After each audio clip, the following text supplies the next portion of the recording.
Hey guys, welcome back to my channel. This is your girl Anjali and today I'm back with another real time story and आज की जो story है वो मुझसे ही related है and आप लोग background देख रहे होंगे तो मेरा मन करा था ऐसे पेड़ों के बीच में एक खुले environment में मैं अपनी चीज़ों को आपके साथ share करूँ।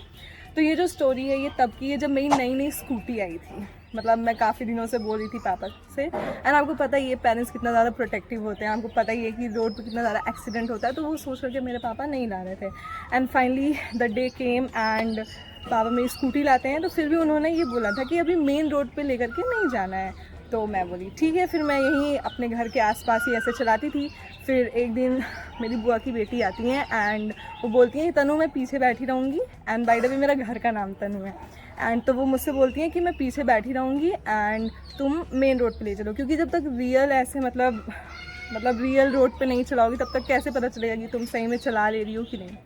एंड वैसे भी पहले मैं बाइक वगैरह चलाना मुझे पहले से आता था, बट यही है पापा को डर लगता था, इसलिए मैं उधर मेन रोड पे लेकर के नहीं जाती थी। तो उस दिन मैं दीदी को पीछे बैठाती हूँ एंड मैं भी निकल जाती हूँ अपनी स्कूटी लेकर के।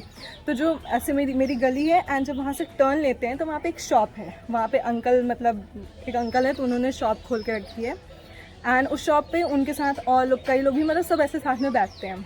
तो मैं वहाँ से टर्न लेकर के गई एंड फिर जब वापस आई तो होता क्या है कि जैसे कई लोग एक साथ आपको देखते रहते हैं तो आप थोड़ा सा कॉन्शियस हो जाते हैं।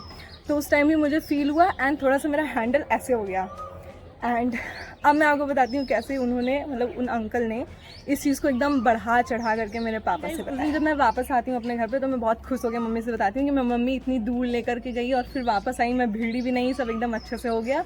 And I was so happy क्योंकि मैं पहली बार ऐसे मेन रोड पर लेकर के गई थी, इतने लोग मुझे देख रहे थे, ये सब चीज़ें, तो मैं बहुत ज़्यादा खुश थी। फिर होता ये है कि दूसरे दिन मैं जब कॉलेज से आती हूँ and I was searching for the key कि ठीक है मैं फिर से चलती हूँ प्रैक्टिस करने, तो मुझे पता चलता है की ही नहीं मिल रही क्योंकि पापा ने मेरे छिपा दिया है। एंड फिर मैं पापा को बस कॉल करके पूछती हूँ कि पापा की कहाँ है स्कूटी की, तो वो मेरे से बोलते हैं कि बेटा तुम मेन रोड पे लेकर के गई थी क्या? तो मैं बोली कि हाँ। एंड फिर मुझे समझ में आ गया क्योंकि उस टाइम पे वही अंकल का जो ग्रुप बैठा हुआ था और उसमें एक मेन अंकल थे जिन्होंने पूरा सब चीज़ गाया था मेरे पापा से। एंड मैं समझ गई, मेरे को गुस्सा भी बहुत आया, मैं फिर कॉल कट कर दी एंड फिर मैं सोची कि इस बात को मुझे इग्नोर करना चाहिए या फिर इस बात पे उनसे जा कर के बात करना चाहिए। फिर मेरे से इग्नोर नहीं हुआ, मैं चली गई उनके पास एंड फिर मैंने पूछा कि अंकल आपने मेरे पापा से ऐसा बोला था क्या? तो उन्होंने बोला हाँ मैंने बोला था। तो फिर मैं बोली कि अंकल वो स्कूटी मेरे लिए आई है एंड अगर मैं उसको सिर्फ मैं घर पे तो चलाऊंगी नहीं, तो इसलिए मैं मेन रोड पे गई थी। मैंने उनसे बोला एंड ये चीज़ बोलने का एक रीज़न ये भी था कि ताकि आगे से वो ये चीज़ ध्यान में रखें कि जब एक लड़की खुद ही अपने घर से निकल रही है तो उसके मन में खुद ही 10 चीज़ें चलती रहती है कि कहीं वो गिर ना जाए, क्योंकि ऑलरेडी इतने लोग हैं उसको जज करने के लिए। एंड जब वो थोड़ा कॉन्फिडेंस बिल्ड करके वो निकलती है घर से बाहर तो ऐसे लोग बहुत ज़्यादा जज करते हैं एंड बढ़ा चढ़ा के चीज़ें बता देते हैं। तो मैं सोची कि ठीक है बोलना चाहिए एंड मैं बोली and I am literally very proud of my self, क्योंकि अगर उस दिन मैं कुछ ना बोली होती तो कहीं ना कहीं वो मेरे मन में वो ग्रज रह जाता कि काश मैंने बोल दिया होता।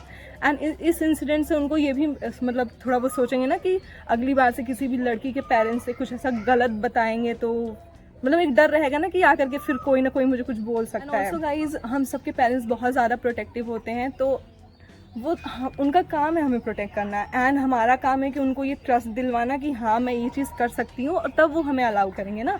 तो कहीं ना कहीं मैं I was trying to build that trust, ठीक है। एंड उन्होंने क्या किया, वो ऐसे पापा से बता करके and he just broke it all away. तो बस यही कहना चाहती हूँ कि कहीं ना कहीं हम सब स्ट्रगल कर रहे हैं, तो अगर आप अपनी तरफ से कुछ हेल्प नहीं कर सकते तो प्लीज़ जो चीज़ें बन चुकी हैं उसको ख़राब करने की कोशिश मत करिए। And guys I think girls relate कर पाएंगे, सबके साथ ऐसा कुछ ना कुछ हुआ ही होगा, तो कमेंट में बताइएगा।